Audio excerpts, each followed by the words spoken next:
შეცდომა ოპოზიციის ის იყო, რომ ოპოზიციამ დაფიქრება არის სურვა. მარტო მოინდომა ბორდის შეცვლა, ისე რომ არც იმას ჩახედა ამ ბორდს რა უფლებები ქონდა. კანონის მიხედვით ბორდს ხო, არაფერი უფლებები არ არის.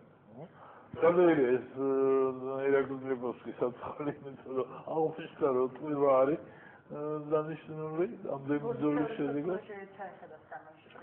არა, კანონი იყო შესაძლებელი. კანონში ეროვნე ჩაიხედო, ეს კანონი დახიო და თავიდან დაწერა. მოდი დღევანდელ ვითარებას ანალოგიურია დღევანდელი ვითარებას. ეხლა იმედი რომ პატრონს უნდა დაუბრუნდეს, ეს სამართლის თემაა, სამართლიანობის თემაა, მაგრამ ქართულ მედიასებსაც ამით არაფერი არ ეშუება. არანაირი შეღავათი არ იქნება. არა, ნუ ეხლა თუ სახელი იმედი გვაქვს და შენობის არ ვიცი და ჟურნალისტური корпуსი აგერზე. ანუ მთავარი პრობლემა დღეს არის მაინც ჟურნალისტური корпуსი. ეგ არ არის მარტო მთავარი პრობლემა ჟურნალისტური. ეს რამე შეიძლება. არის კიდე ის რომ თავისუფალ სიტყვაში იზრდება დაცვა. ბადრიგაშვილმაც კი თავის უზარმაზარი რესურსებით ვერ მოახერხა თავისუფალი სიტყვის დაცვა. ასეთ პირობებში ვართ. ეხლა ამ პირობებში შეკრული წრე გამოდის მაშინ და რა ხო, არა, უფრო რთულია რა თამაში ვიდრე ის რომ მოვინდომა, მოდი იმედი დავაბრუნო და ყველაფერი კარგად იქნება. ნუ ეს ისევ რომანტიკაა. და ისევ ბოლოში დადგება დიდი იმედგაცრუება, რომ თურმე ამისთვის ვიბრძოდი, რომ იქნება მორიგი ამრიგოს გინძურაშვილის მაგვარი ფენომენი. რატო? იმიტომ რომ რაც გვინდა იქამდე როგორ უნდა გვინდა სიტყვის თავისუფლება, ხო? გვაქვს ასეთი პირობები, რომ ახალგაზრდებს არ უნდათ ეს თავისუფლება. მიაჩნიათ, რომ ობიექტური უნდა იყოს ტელევიზია, ხო? ამ პირობებში როგორ უნდა მიიღო თავისუფალი მედია სივრცე? არ არის ეს ასე აძულად, მარტო მინდათი და მოთხოვნების საერთოდ სიტყვა მოვითხოვოთ, ვიმართხოვროთ, ვთხოვოთ, სუთხს თანხმობაზე ვართ ამ საქართველოს. აბა რა უნდა არ არის მოთხოვნა, ჯერში თუ მოითხოვ რაღაცას, უნდა ჭკვიანურად მოითხოვ, ანეკდოტების სერია არასწორი ძალიან კონკრეტულად გადავდეთ აბსტრაქტული შეიძლება რომ არ გამოგვიდეს. კვირას არის აქცია. აქცია იყო შეუძლებელი და პოლიტიკური მოთხოვნების რიგში არ უნდა და გაივლის ეს აქცია როგორც ჩაიარა 7 ნოემბრის აქცია, ეს იქნება მოთხოვნა. მაგრამ არ შეიძლება აქციებზე მოთხოვნა აქცია პოლიტიკური საქმიანობის ერთადერთ გამოვლენაზე. დამუშავებული უნდა იყოს ის საკითხი. იქნებ დათმოს ხელისუფლება. იქნებ დათმოს ხელისუფლება. ისე მაესტრო ხოდა ხელისუფლებამ დათმო უდიდესი რამე პრეზიდენტის თანამდებობა.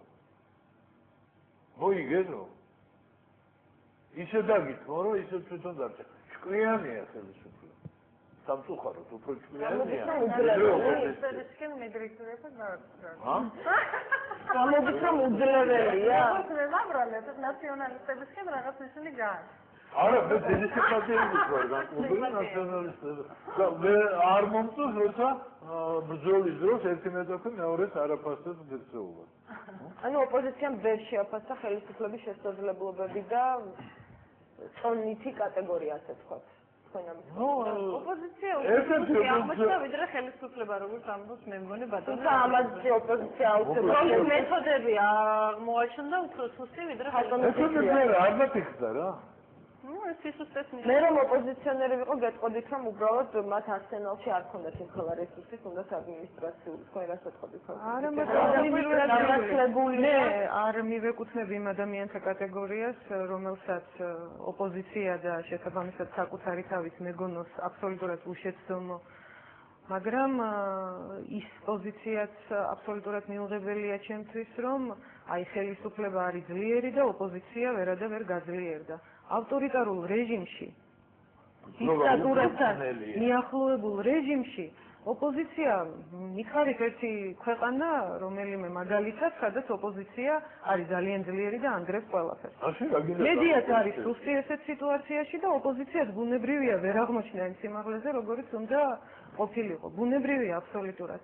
მაგრამ იმედის მოთხოვნა უნდა იყოს თუ არა ოპოზიციის არსენალში. ერთია ზოგადად ოპოზიციის სამოქმედო გეგმა, სტრატეგია და ასე შემდგომ ხელისუფლებასთან მიმართებაში როგორია და ამაზე შეიძლება ვიკამათოთ და შენიშვნებიც გქონდეს, მაგრამ იმედის საკითხის მოთხოვნა და ამის დაყენება არის მე ვფიქრობ აბსოლუტურად ბუნებრივი და ლოგიკური რამ.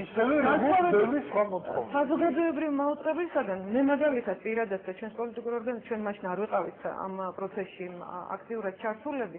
მაშინ მე ვთვლიდი რომ პოლიტიკოსებისაგან შერჩევა ასე ვთქვათ სამეთვალყურეო საბჭოს პრეზიდენტი არ იყო მაინც და მაინც დამართლებული, მაგრამ მაშინ ეს იყო დიალოგის რეჟიმში ხდებოდა და არა ვთქვათ დაპირისპირების რეჟიმში და ეგონათ რომ რაღაცა კარგი გამოვიდოდა. ძალიან შეცდომა იყო ეს ვეთანხმები ქალბატონ ფიქრიას რომ ეს ბორდი ეგრეთ წოდებული საზოგადოებრივი ტელევიზიის დაკომპლექტდა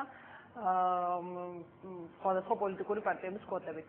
არ შეიძლება ამაში საერთოდ მე ვფიქრობ რომ კარგი იქნებოდა თუ კი საზოგადოება ამ შემთხვევაში აღმოჩნდებოდა ჩვენ ყველანი აღმოჩნდებოდით იმ სიმაღლეზე რომ ჩვენ შევძლებდით საკუთარი კანდიდატები ეთქვებით და რომლებიც რომ დაგეკომპლექტებინა შედეგი იგივე გექნებოდა არაფერს უფლება მოხდა თუ კი ნება არ არის რასაკვირველია პარლამენტი არ გიცებს თუმცა გენერალური დირექტორის გამოირება და ისინი თუ დანიშნავდნენ კარგ გენერალურ დირექტორს მე ვფიქრობ ამ თემაზე იყო განადგურებული და და იყო ხოჩებს ათის უმეტესობანი არიან როგორ მე მგონი არ არის ამას არაფერი შეხება ხდება ასე რომ შენ წარმოადგინე შენი 4 კანდიდატი მე წარმოვადგენ ჩემ 4 კანდიდატს ოპოზიცია და ხელისუფლებამ გადაინაწილა მთლიანად კანდიდატების რაოდენობა დააყო და შემდეგ შეაჯამა და მოატყუეს ერთი მეორე რომ თუ კი თავმჯდომარე შენი იქნება უფრო მეტი ხმაგი იქნება და ასე შემდეგ ადრე მხოლოდ უმრავლესობა აკეთებდა ამას და რასაკვირველია ის ძალიან ცუდი არის როდესაც პარლამენტმა აკეთებდა ამაში ჩვენ აი ამ პოლიტიკურად ვერ დაექცევით საზოგადოება არა ვართ სათანადოდ აქტიურები რომ ამ სიტუაციაში ჩავთვლილიყავით გაცილებით უფრო აქტიურად ამ პროცესში გაცილებით უფრო აქტიური მონაწილეობა მიგვეყო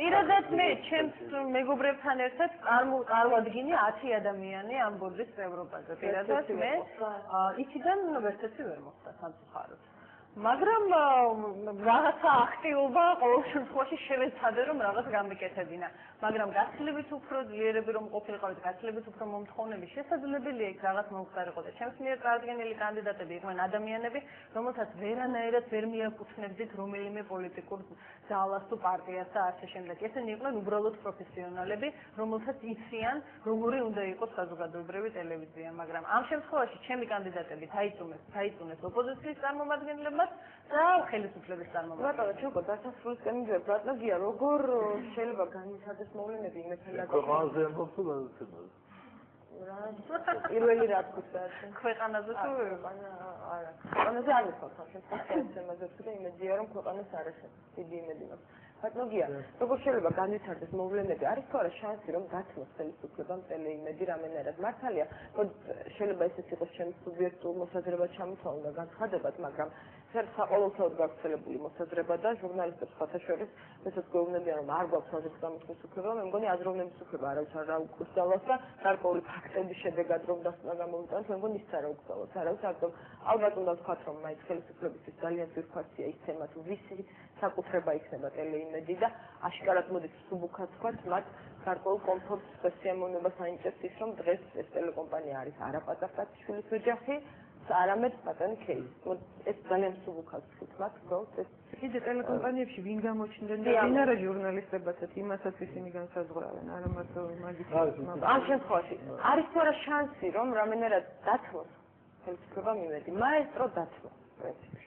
ამას ლიცენზია. მე გამიჭირდება პასუხის გაცემა იმაზე თუ როგორ შეიძლება განვითარდეს მოვლენები ტელეიმედთან დაკავშირებით, იმიტომ რომ ძალიან ბევრი პარამეტრისგან შედგება ეს ამოცანა და ძალიან ძნელია, არ ვიცი, ხა ეს უფრო ლელა კაკულიას კომპეტენცია შეიძლება იყოს ამ შემთხვევაში, ვიდრე ჩემი, იმიტომ რომ ძალიან რთული ამოცანაა თავის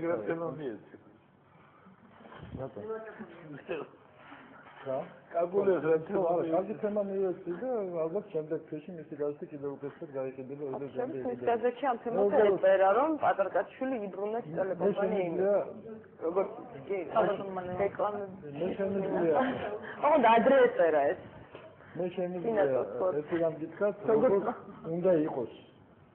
უნდა იყოს როგორ შეიძლება მოხდეს მე ამაზე